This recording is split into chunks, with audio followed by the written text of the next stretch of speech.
FX, bonjour. Salut Max. Donc, re-bienvenue sur le plateau. C'est un grand plaisir de t'accueillir encore une fois pour cette magnifique chronique. Toujours le plaisir. Aujourd'hui, on parle de pêche sur la glace parce que c'est l'hiver, les temps sont froids quand même. On jumelle activité et froid, c'est le fun de le faire. Là maintenant, pêche sur la glace, comment est-ce qu'on aborde ce type de pêche-là? Tout d'abord, la pêche blanche, qu'on appelle la pêche sur la glace, gagne en popularité dans les dernières années. Il y a deux types de pêche sur la glace. On a la pêche au poisson de fond sur le fjord du Saguenay et on a la pêche qui est plus récréative dans les petits plans d'eau, dans les lacs réguliers pour la pêche à la truite mouchetée qu'on fait soit sur les territoires publics, les pourvoiries, les ecs, etc. C'est celle-là qu'on va parler plus aujourd'hui. Pourquoi? Parce que je suis plus calé, selon mes connaissances, dans ce secteur-là. Poisson de fond, je m'y connais passablement, mais pas assez pour être un expert à ce sujet. Donc, on va parler de truite mouchetée. C'est une pêche qui est super plaisante à faire. On peut en faire au mois de janvier, mois de février, mois de mars. Comme j'expliquais souvent chez les pourvoyeurs ou à la CEPAC, qu'on peut pratiquer cette activité. Quelle espèce de poisson qu'on retrouve dans la pêche blanche? Parce que c'est pas n'importe quel poisson qui se tient dans les marais plus froids, là, je vais le dire comme ça. Bien, comme je te dis, ça dépend du secteur du Québec. Tu vas aller sur le fleuve Saint-Laurent, dans le coin, exemple, de Louisville, dans le lac Saint-Pierre, tu vas pêcher le doré, tu vas pêcher de l'achigan, du brochet. Oui. Du côté des Laurentides, tu vas pouvoir pêcher le doré aussi ou de la truite. Mais du côté de Charlevoix, on est une région qui a uniquement, exclusivement de la truite mouchetée dans les lacs. Donc, on pêche la truite mouchetée autant indigène qu'ensemencée dans certains plans d'eau. Là, justement, dans les images qu'on voit à l'écran, on voit justement des plans d'eau qui sont faits. Ça, il y a des types de plans d'eau là-dedans. C'est pas tout le temps juste un trou et de l'eau qui sort. Là. Comment est-ce qu'on apprivoise ça? Bien, on va parler du plan d'eau en général. Oui. Souvent, les gens vont associer à la pêche blanche. Ça prend beaucoup d'eau pour pêcher de la truite, exemple, l'hiver sur la glace. Premièrement, on perce un trou, comme on voit sur l'image, on utilise une canne. Oui. Moi, mes endroits de prédilection, ça va être des endroits pas très profonds. Des plages de sable, des petits talus de roches, des entrées d'eau, des lacs, des anciennes cabanes à castor. Pourquoi? C'est des structures qui peuvent générer des sources de nourriture. Puis, c'est des endroits de chasse d'exception pour la truite. C'est exceptionnel, ces endroits-là. La truite va s'installer en mode chasse, ça va être furtive. Donc, si on présente le bon leurre, la bonne odeur, on est au bon moment, puis on a une bonne température, c'est gage de succès. Alors là, on comprend que dans peu importe le type de pêche, là, il y a une portion importante au niveau technique qui embarque parce que c'est pas juste on lance la ligne puis on attend. Il y a une technique à apprivoiser là-dedans. Là, exactement. C'est ça. Sur l'illustration qu'on voit ici, c'est l'étang Malbaie sur le parc des Grands Jardins. Oui. C'est un lac qui est très populaire. C'est un lac qui est disponible à la pêche à la journée par la CEPAC pour une pêche blanche. Comme ce genre de plan d'eau-là, c'est un lac qui n'est pas profond. Comme j'expliquais avant l'émission, c'est un lac qui a environ une quinzaine de pieds d'eau, dizaine de pieds d'eau. Oui. Donc la technique que j'aime utiliser, je perce 4-5 trous. Je mets des brimbales avec, exemple, des amis. On va installer 2-3 brimbales. Puis moi, je suis un fanatique de canne à pêche pour pratiquer la pêche à la glace. Je suis quelqu'un de proactif. J'aime tâter le terrain, aller voir le poisson se tient ici. Je veux avoir des échos un petit peu du fond de l'eau. Oui. Donc, je vais utiliser souvent quand c'est en or une petite canne à dandinette qu'on appelle. C'est bien simple. On va utiliser une canne. On va se rendre au fond du lac. C'est exemple, il y a 8 pieds d'eau. Je me rends au fond. Okay. Puis, je tape le fond tranquillement dans des mouvements erratiques pour imiter une petite proie en détresse pour attirer l'attention du poisson. Oui. Puis aussi, en rajoutant de l'odeur, ça va absolument le berner. OK.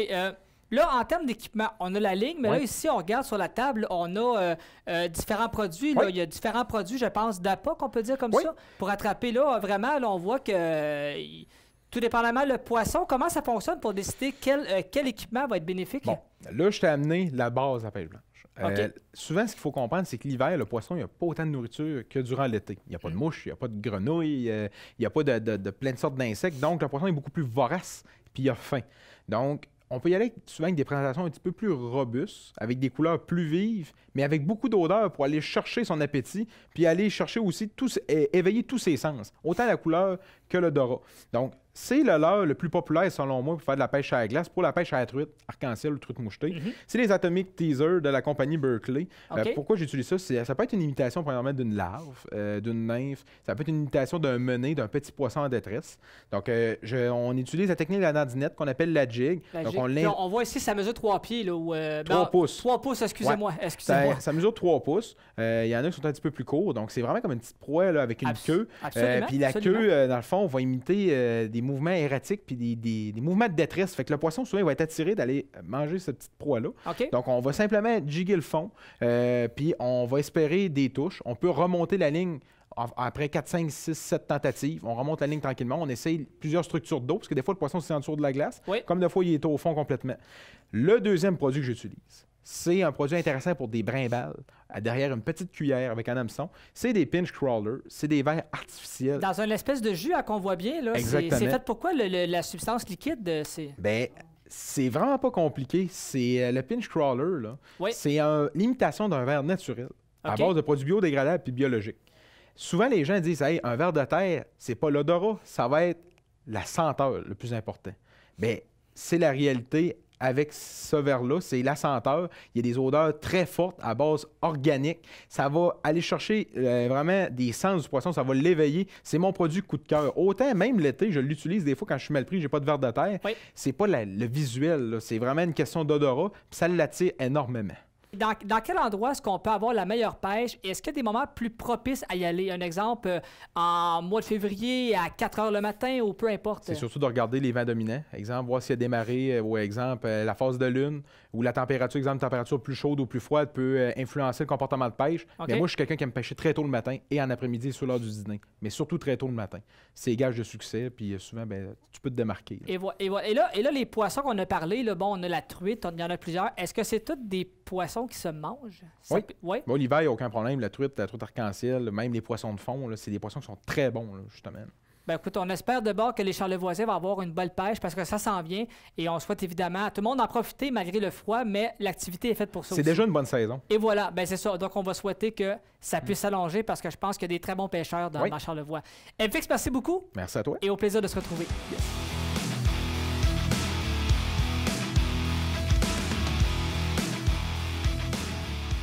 FX, aujourd'hui, on parle de prospection de territoire de chasse. Et là, on veut préciser parce qu'on a chasse au chevreuil là-dessus et on a chasse également à l'orignal. Exactement. Donc là, présentement, on est encore à l'hiver, c'est période hivernale. Donc là, actuellement, avec la neige, là, comment est-ce qu'on peut s'y prendre afin de bien répertorier un territoire de chasse? Bien là, écoute, on s'entend qu'on a souvent un territoire de chasse pendant plusieurs années. OK. Puis là, on est au mois de mars. Oui.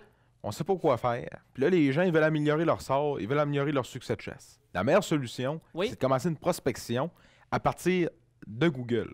Je vous explique comment aujourd'hui puis pourquoi il faudrait faire ça. Okay. On va analyser les peuplements écoforestiers, puis on va voir les bons habitats où est-ce qu'on pourrait aller tirer notre épingle de jeu pour récolter un gibier. OK. Mais là, quand on parle de prospection, ce terme-là, là, on peut le définir comment?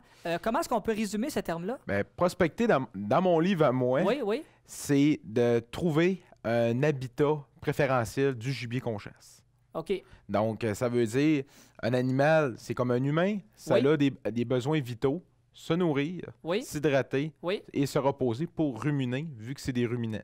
Okay. Donc, quand je fais ma prospection, j'essaie de trouver l'habitat qui est le plus propice pour combler les besoins de l'animal. OK. Donc, c'est un peu comme des indices qu'on prend pour réussir à faire tout ça en ligne de compte. Le but, c'est de sauver de l'essence, premièrement, puis sauver aussi du temps, puis sauver de l'énergie, parce que marcher des montagnes, en marcher 5-6 dans une journée, je connais pas grand monde qui font ça.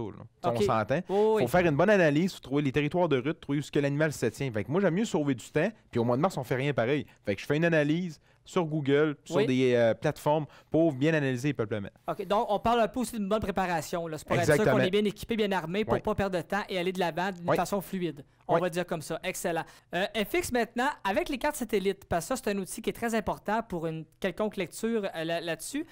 Quel type d'habitat tu vas réussir à prioriser en utilisant cette méthode de recherche-là? Bon, peu importe que ce soit un orignal ou un chevreuil, moi, je vais cibler les besoins vitaux de l'animal. Donc, dormir, un site de repos, un site nourricier pour se nourrir et un site pour s'hydrater, un cours d'eau ou un ruisseau intermittent. Donc, quand je regarde ma carte, j'essaie de trouver premièrement une montagne avec de la forêt mature pour qu'il y ait de l'abri, qui va être capable d'abriter l'animal, mais qui va avoir aussi une source de nourriture proche. Exemple, une perturbation, un chablis, une coupe forestière, une coupe partielle qui n'est pas trop loin. Je vais essayer de trouver également des reliefs qui vont être plus intéressants pour qu'un gibier puisse circuler. Je vais essayer de trouver également un petit cours d'eau, souvent sur une tête de montagne ou dans un flanc, des choses comme ça. Puis je vais aussi essayer de regarder ma carte en fonction de mes besoins. Si, exemple, je sais que je vais chasser là au mois d'octobre, puis l'orignal s'en va vers les ravages, je n'irai pas dans le même habitat que si je vais le 25 septembre, dans la période d'accouplement des orignaux, qui vont être plus proches des sites nourriciers, puis dans les forêts matures. Tandis que là, souvent, ils vont être plus dans des forêts, dans des des zones de nourriture plus sales au mois d'octobre ou dans des sites de repos très denses. Souvent, ils ne sont pas dans des grandes éclaircies. Là. Fait que souvent, je vais adapter un peu mon analyse en fonction de mes besoins. Quelle date je vais chasser. Là. Et là, quand tu parles de forêt mature, là, comment est-ce qu'on peut définir ça, une forêt mature? C'est quoi ça? Bien, une forêt mature, c'est pas compliqué. C'est un peuplement forestier âgé de plus de 30 ans. Okay. Simplement. Ça va être des arbres, comme on voit ici sur l'illustration, des bons bio, des gros arbres qui vont souvent avoir de la repousse en dessous, qui vont avoir un deuxième étage de forêt. Dans le fond, c'est une forêt qu'on est capable de marcher dedans. Une forêt en régénération, c'est très sale. Ça va être souvent des jeunes arbustes avec un diamètre de 4-5 pouces, des choses comme ça. Donc, ça va être plus facile à voyager. Puis souvent, il va y avoir des zones de nourriture proches. Puis tu peux aussi être capable d'abriter là. L'orignal va s'abriter là carrément. Là. Donc là, ce que tu dis, c'est ce qu'on voit à l'écran. Là, ça, on parle d'une forêt mature. Bien, ça, c'est une forêt mature. Mais par contre, moi, je ne chasserais pas là. Je t'explique pourquoi. Absence de nourriture. On le voit, il n'y a pas de jeunes arabes, il n'y a pas de ramés, il n'y a pas de jeunes framboisiers, il n'y a pas de sous-étage. C'est une plantation de pin. Ça, pour le chevreuil, ça pourrait être une transition peut-être intéressante si j'ai un site nourricier proche, mais je ne chasserais pas là, je ne mettrais pas une offensive de chasse à cet endroit-là. Là. Et là, ce qu'on parle, là, tu dis, bon, il n'y a pas de nourriture, toi, tu le vois sur les photos. Avec les cartes satellites, là, ça, c'est des choses que tu es capable de détecter rapidement là-dessus? Bien, sur une carte satellite, on ne le voit pas automatiquement. Mais par contre, ce que je suis capable de voir, c'est la densité des arbres. Si je vois que les arbres sont espacés, égale puits de lumière, plus de luminosité, donc il va y avoir des entrées de lumière pour faire pousser de la jeune repousse. Si je vois que c'est du résineux qui est très sale, très dense, c'est impossible qu'une ramille d'érable pousse là-dedans. Donc, ça va être un fond souvent en fougère. Ça va plus être un site de repos. Par contre, il arrive des fois que c'est une forêt qui est mature de résineux, mais qu'il y a des entrées à cause des chablis. Avec le vent, les arbres tombent par terre avec le vent. Donc, ça fait un puits de lumière. Source de nourriture automatique, ça, c'est une cachette infaillible pour un orignal ou un chevreuil. C'est ces pièges-là que je vais aller chercher vraiment sur les cartes, soit du gouvernement ou ceux-là de Google. Les cartes satellites, là, est-ce qu'il faut être un expert pour lire ça? Qui peut lire ça? Est-ce que c'est monsieur, madame, tout le monde? C'est un expert quelconque? Parce que c'est pas évident quand même de trouver un indice quand tu sais pas ce que tu cherches. Il y a deux écoles de pensée. La première école de pensée, on peut faire affaire avec un formateur. Que lui, dans le fond, qui est spécialisé soit dans le chevreuil ou dans l'orignal, qui va expliquer un peu les essences, comment ça fonctionne. Il y a des articles aussi qu'on peut utiliser. Puis il y a l'autre école de pensée qu'on dit, moi, c'est juste pour avoir une vitrine ou un portrait de mon territoire. Fait que la personne, c'est où ce qu'elle chasse, elle regarde son territoire. Mais elle, ce qu'elle veut juste voir, c'est d'avoir une vue d'ensemble pour voir est-ce que son positionnement, exemple, de sa cache ou de son site d'appartage, il est à la bonne place. Fait que ça, dans ce temps-là, ben, c'est juste de comprendre feuillu, résineux, zone de transition entre les deux habitats, puis le cours d'eau, puis les accès. Là, après ça, on est capable de faire une offensive de chasse en fonction de ça. OK. Mais là disons pour résumer tout ça, là, on parle d'étapes parce qu'il y a beaucoup d'étapes à faire avant d'arriver d'un point A au point Z. Donc là, les étapes, là, il y en a quelconques, mais c'est des étapes faciles à franchir quand même. Là, c'est la surface que je t'ai expliqué, la base. Oui. Mais en termes des étapes, par contre, quand c'est un secteur de chasse, c'est des étapes faciles quand même parce que ce que tu as énuméré, ça se prend bien là-dessus. Là. Oui. Puis dans la prochaine chronique, on va aller plus en détail dans la technique, comment choisir son secteur. Je vais avoir un exemple. Puis je vais être capable en même temps d'expliquer en temps réel les stratégies que je prendrais sur ce territoire-là pour l'aménager pour qu'un chasseur soit capable de récolter son gibier. Écoute, FX, c'est vraiment intéressant. Puis je pense que là, on est encore en période de chasse. Là, ça continue. On est en développement. On est en développement. Donc, écoute, là, finalement, présentement, la chasse, là, est-ce qu'on n'est pas... J'aime pas le terme prime time, là, mais on est encore dans les bonnes aires. Là, c'est encore. C'est que là, le chasseur est tellement éveillé parce que la chasse est finie depuis le mois de novembre. Mais la chasse est en septembre. Il faut se préparer d'ici ce temps-là. Puis là, on est plein de bonne volonté. On veut réussir. On veut souvent être meilleur que l'an dernier. Fait que la meilleure solution, ça passe par la prospection. Puis je peux vous assurer qu'à la prochaine chronique, on va y aller encore plus en détail. Puis on va voir c'est quoi qui va faire la différence de votre prochaine saison. FX, merci beaucoup, vraiment. On a appris beaucoup. Quand satellite, de mon côté, là, j'avais pas autant de connaissances, mais maintenant, je pense qu'il y a une petite twist là, chez nous qui s'est améliorée. Et ça, ben, c'est grâce à toi. Donc, merci pour cette décortiquage-là. C'est très gentil. Merci beaucoup, FX.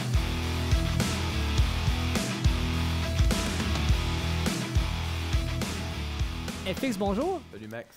Au dernier show, on a parlé de prospection. On a parlé analyse de territoire. Donc là, maintenant, c'est le fun parce qu'on embarque vraiment dans le vif du sujet. Et là, on veut savoir comment est-ce qu'on peut dénicher, en fait, un bon secteur de chasse et surtout, où est-ce qu'on peut les trouver? C'est important, ça. Oui, c'est très important. Concrètement, aujourd'hui, ce qui est intéressant, c'est qu'on va voir un exemple grâce à notre écran. Oui. On va voir un habitat préférentiel qu'un orignal peut y vivre autant durant l'été qu'à la période d'accouplement qui est en septembre. On va pouvoir aujourd'hui aussi comprendre comment cerner ses habitudes, comment créer une offensive de chasse en fonction du relief et de l'habitat. Exactement. Mais là, tout d'abord, on a la carte là, devant nous. Alors là, FX, comment est-ce qu'on fait pour décortiquer une carte comme ça pour ceux qui ne savent pas trop où est-ce qu'on s'enligne? Je vais y aller plus général pour commencer. Oui, parfait. Pour expliquer un peu la localité. Oui.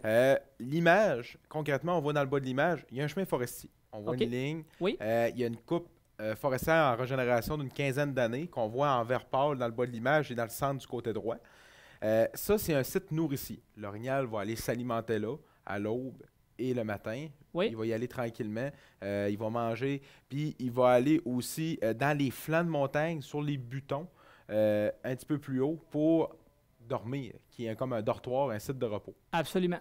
Donc, le vert foncé, c'est de la forêt mature, de résineux de plus de 30 ans. Ça, c'est concrètement un dortoir, comme je te dis, un site de repos. Les flancs sont assez espacés. Les arbres ne sont pas trop serrés, comme je t'avais expliqué dernièrement. C'est important d'avoir une place que l'orignal est capable de voyager adéquatement puis qui est capable d'avoir des puits de lumière, ce qui fait de la repousse et de la nourriture adéquate pour l'orignal. J'ai sur la carte ici une ligne rouge. Oui. La fameuse ligne rouge qu'on parlait avant de rentrer en onde. La ligne rouge, c'est quoi? C'est ce territoire-là, je le connais comme le fond de ma poche. Je le connais très bien. Cette ligne-là, c'est un sentier d'orignal fréquenté depuis plus de 12 ans. Ça fait 12 ans que je connais ce terrain-là, puis je sais qu'il y a des orignaux qui passent dans ce sentier-là. C'est un sentier que les orignaux se sont tapés avec les années. OK. Le point vert, c'est la souille. La souille, c'est quoi? C'est un site de reproduction, un lit nuptial qu'on appelle, que les orignaux vont souvent aller là en période de rut pour s'accoupler, laisser des odeurs. OK. Donc, j'ai mis un point là. Et le cercle orange sur le dessus, c'est un sommet à haut dénivelé, ce qui est vraiment un cran concrètement, qui est inaccessible pour l'orignal. Il faudrait être une chef de montagne monter là, ça monte comme ça. C'est quasiment un cas d'alpinisme. Donc, c'est une entonnoir naturelle qui va converger les déplacements des orignaux plus envers la ligne rouge. Donc, en regardant la carte, déjà en partant, je suis capable de me décerner une offensive de chasse adéquate. OK. Donc, si on regarde ça d'un autre angle, j'ai mis un point avec la saline. Au bout d'un chemin, j'ai décidé de faire une saline là pour ne pas contaminer le secteur d'une pression de chasse très élevée. J'ai érigé une saline là avec une caméra de surveillance. Ça me dit que j'ai un bon achalandage, les orignaux fréquentent le coin. J'ai mis une caméra de surveillance dans la trail plus haut où le point souille et je vois que les orignaux sont là pendant la période d'accouplement. Donc là, qu'est-ce qu'on voit avec toutes ces informations-là? C'est il y a du potentiel de chasse, premièrement, puis on voit aussi qu'il y a de la nourriture, il y a de la couchette, il y a un site de repos, puis il y a une place pour s'accoupler. Donc ça, c'est un endroit qui est propice. Fait qu'avec l'analyse que j'ai fait là, ça, c'est un secteur que j'envoie un chasseur là, j'y laisse 5 jours et c'est un orignal là, d'après moi. Là. Voilà, donc là, on a dans le fond 4 piliers. La saline, la souille, le corridor, ainsi que le sommet au dénivelé. Qui fait un entonnoir. Un entonnoir. Mais là, on regarde un peu le trajet en rouge, je veux dire... on a une bonne distance là, quand même. Là, tu imagines ça dans le fer, là. C'est quoi la distance de ce trajet-là? Si je ne me trompe pas, c'est 950 mètres, la longueur totale de la ligne rouge.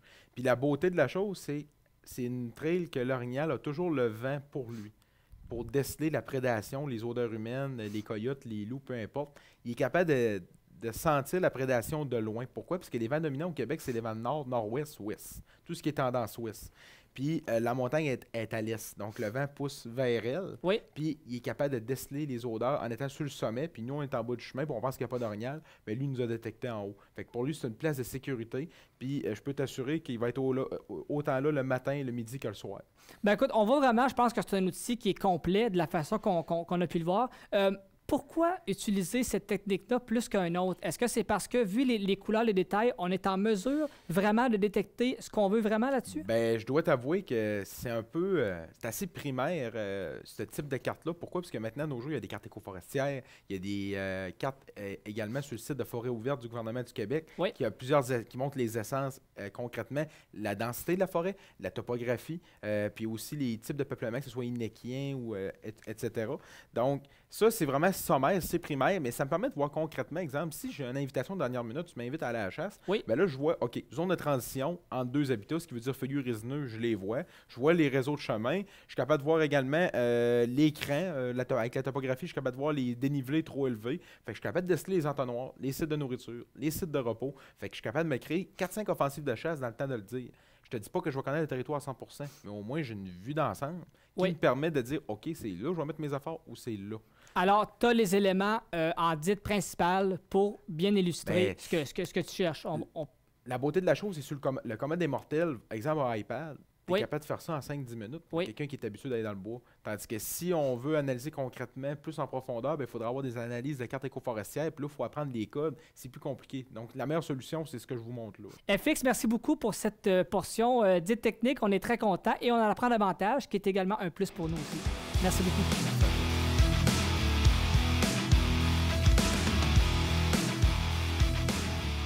FX, bonjour. Salut Max.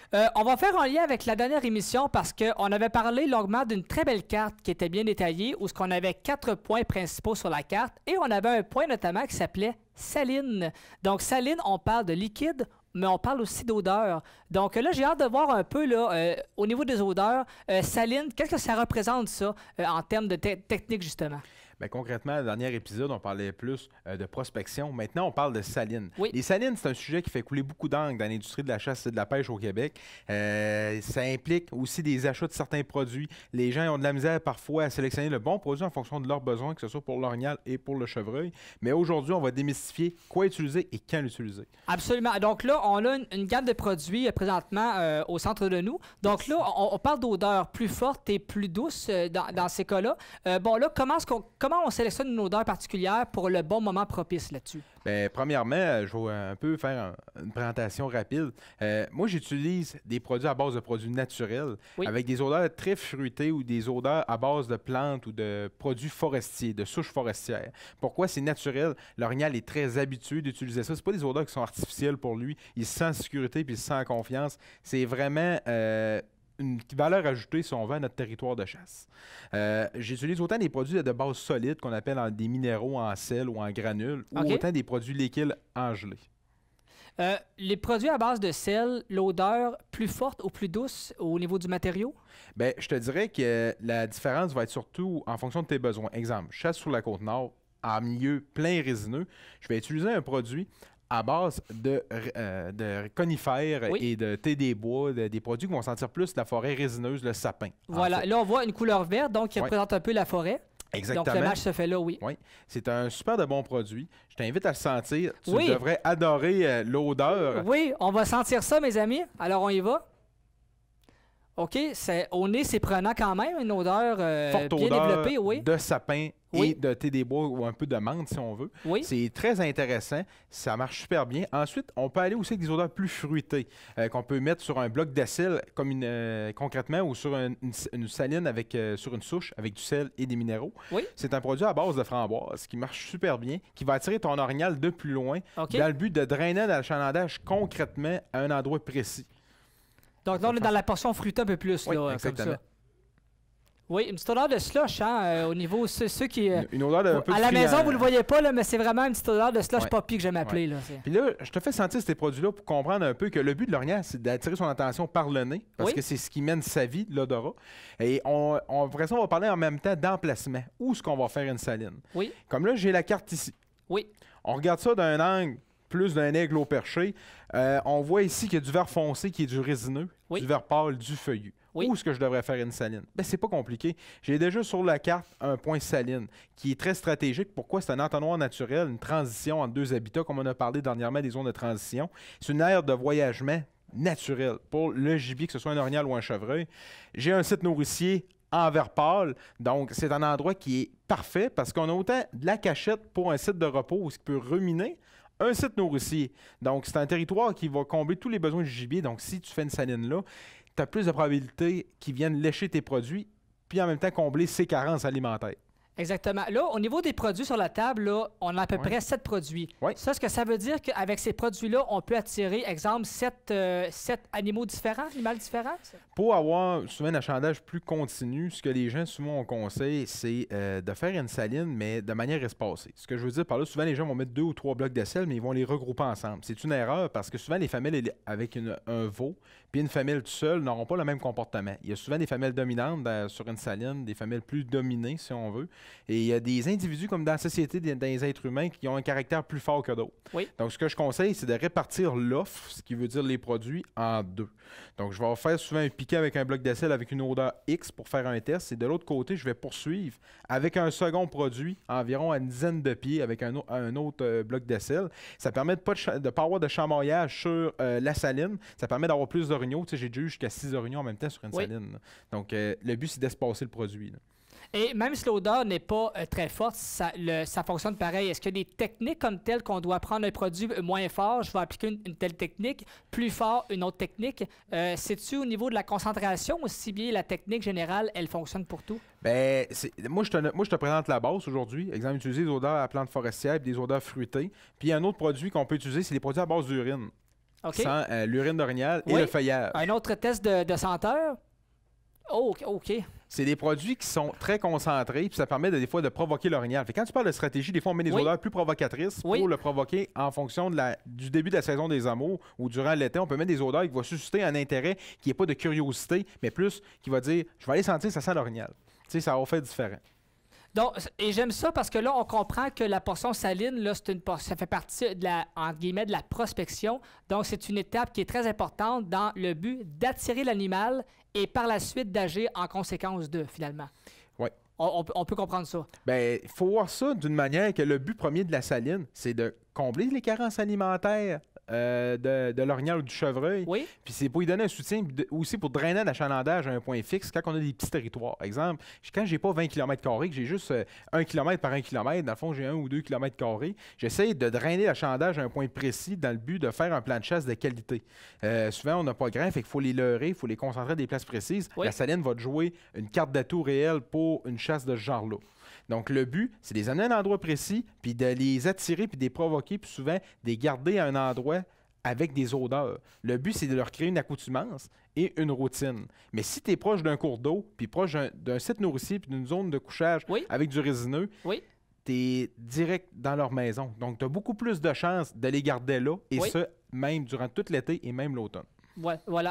Avant de conclure, FX, ces produits-là, j'imagine que c'est des produits spéciaux qu'on trouve en magasin, spécial également? Bien, ça, pour ne pas les nommer, c'est la compagnie Maniac de prospection. Moi, dans le fond, je suis guide de chasse dans la vie. C'est des produits que j'utilise autant sur la réserve faunique de Laurentides, dans Charlevoix, sur la Côte-Nord. C'est des produits que j'ai essayés, puis j'ai participé à l'élaboration de ces produits-là. C'est des produits qui sont disponibles dans Charlevoix, chez Ecotone, PN, Garriépi de Baie-Saint-Paul. Puis je peux vous assurer que leur efficacité est excellente. J'ai testé ces produits-là et c'est les produits que j'utilise depuis maintenant 2 ans et demi. Ça fonctionne à merveille. Voilà. Alors, on en prend note. Donc, produit intéressant et aussi très fort en concentration pour, évidemment, bien... De haute qualité. De haute qualité pour avoir ça.